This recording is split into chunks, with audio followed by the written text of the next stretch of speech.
ইন্নাল হামদালিল্লাহ, নিশ্চয়ই সমস্ত প্রশংসা একমাত্র আল্লাহ তাআলার জন্য। স্বৈরাচার কখনো ভাবেনি যে স্বৈরাচারের পতন কখনো এইভাবে হবে। তারা খালি বারবার বলতো যে আমাদের কখনো পতন হবে না, আমরা কখনো পালিয়েও যাব না। কিন্তু বাংলাদেশের ইতিহাসে প্রথম যে এই দেশের কোনো প্রধানমন্ত্রী দেশ থেকে মৃত্যুর ভয়ে পালিয়ে যায় এবং তার দোসররা এমপি মন্ত্রীরা দেশ থেকে পালিয়ে যায়। কালকে দুইজন ব্যক্তি বাংলাদেশ কোস্টগার্ডের হাতে অ্যারেস্ট হলো।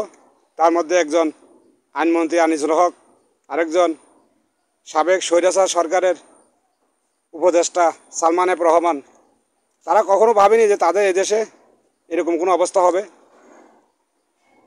যারা আসলে আমরা ইসলাম সম্পর্কে জানে বা আমরা জানি, আমরা এই কথা বিশ্বাস করি যে প্রত্যেকটা জুলুমের বিচার আল্লাহ তাআলা এই জমিনে করেন, তবে আংশিক সামান্য, কিন্তু আখিরাতের শাস্তি তো খুবই ভয়াবহ।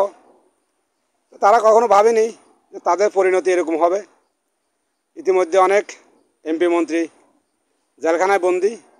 আজকে টিভিতে হেডলাইনে দেখলাম কালকে যে দুজন ব্যক্তিকে ধরা হয়েছে, আনিসুল হক তারপর সালমান এফ রহমান, তাদেরকে আজকে আদালতে তোলা হবে এবং পুলিশের পক্ষ থেকে বলা হয়েছে যে তারা তাদেরকে 7 দিনের জন্য রিমান্ড চাইবেন আদালতের কাছে। তো আমাদের বর্তমান যিনি আইন উপদেষ্টা অধ্যাপক আসিফ নজরুল সাহেব, উনি বলেছেন শেখ হাসিনা সহ যারা এই গণহত্যার সাথে জড়িত ছিল সকলেরই বিচার করা হবে। তো ইনশাআল্লাহ আমরাও আশাবাদী প্রত্যেক জালিমের শাস্তি হওয়া দরকার, কারণ এদের কাছ থেকে অনেকের শিক্ষা গ্রহণ করা দরকার।